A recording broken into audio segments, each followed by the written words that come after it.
Welcome back to Civic Education Minds. This is Teacher K. Today we are looking at a written constitution. So we need to understand what a written constitution is. So in answering that question, we are going to say a written constitution is a constitution whose content or provisions are embodied or documented in a single formal document. So what does this really mean? We take, for example, provisions. When we look at political provisions, these will show you, for example, how state institutions are constituted. Now, when we say state institutions, we're talking about parliament, the executive, the courts of law, the head of state, the local authorities, even other independent bodies, and how they are constituted. What powers have they been given?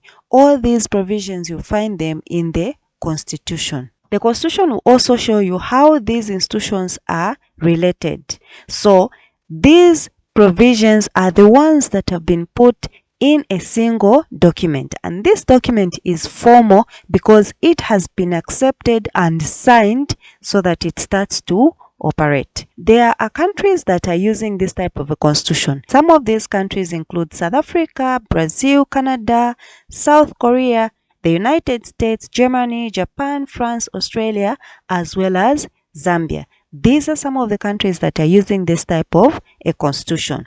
As we look at some of these constitutions for some of these countries, we'll find that some of them will have an element of being unwritten. So we should not get surprised when we see some of the countries here also being mentioned when we talk about the unwritten constitution. Let's look at some of the merits or advantages of a written constitution.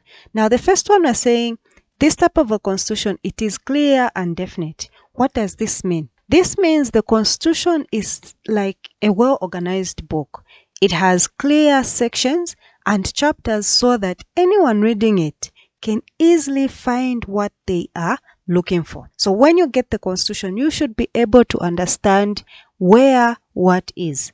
The other advantage is that people can read and understand the structure and functions of each organ of the government. We have the three organs of the government, which is the executive, the judiciary, as well as the legislature.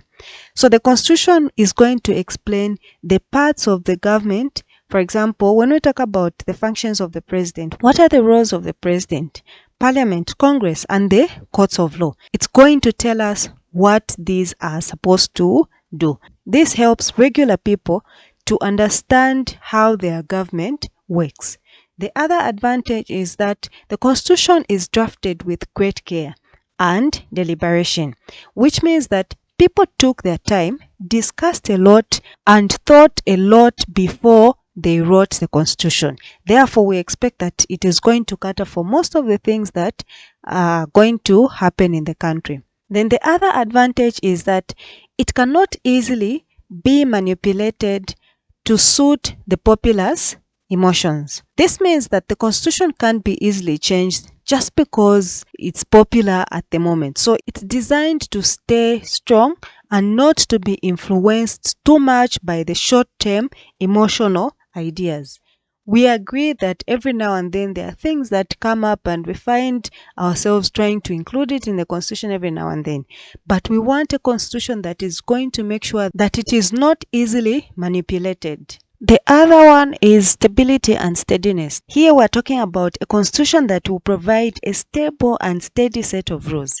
It doesn't change all the time. This helps to keep the country on a steady path without sudden unexpected shifts. That is one of the best features of a written constitution. Then the last one that we look at is it affords protection to individuals and guarantees people's rights. This constitution makes sure that people have certain rights and protections. It's like a rule book that says what the government can and cannot do to individuals, making sure that everyone is treated fairly. So there should not be any kind of favoritism. The constitution makes sure that even the people that did not vote for you, even the people that do not support you, you treat them equally and in a fair manner. So these are some of the advantages of a written constitution. Let's look at the disadvantages or the demerits of a written constitution.